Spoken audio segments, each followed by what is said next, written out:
Адамдардың оны пайдалануына байланысты заманауи технологиялардың жақсы және жаман тұстары бар.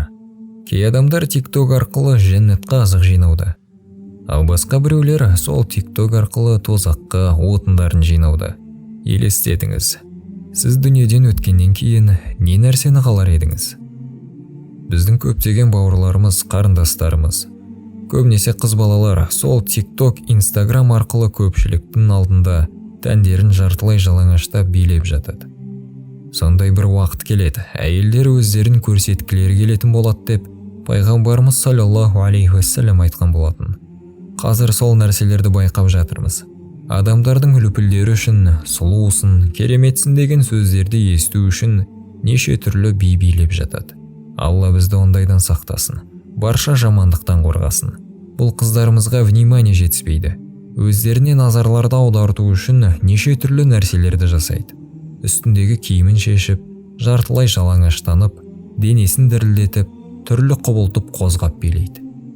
Басқалардың «Вау, сұлусың, әдемісің, енді бұлай істеші» дегендеріне қуанады. Қарындасым, сенің бұл нәрселерің ертең саған мұра болады. Сен дүниеден өткеннен кейін бұл видеоларың сақталып тұра береді. Ал сен қайда боласың? Сен Алланың алдында боласың. Сол кезде бұл видеоларың саған көмек береді ме, қарындасым? Бұл видеоларың саған пайда береді ме едім? Алла кемшіліктен пәк. Пайғамбарымыздың саллаллаху алейхи уассалам мына бір хадисін айтқым келіп отыр. Бұл өте маңызды хадисте тозақта жанатындардың қатарында көрсету үшін киінген әйелдер болатынын айтқан. Киімді жалаңаштар. Осы туралы естіп едіңіз.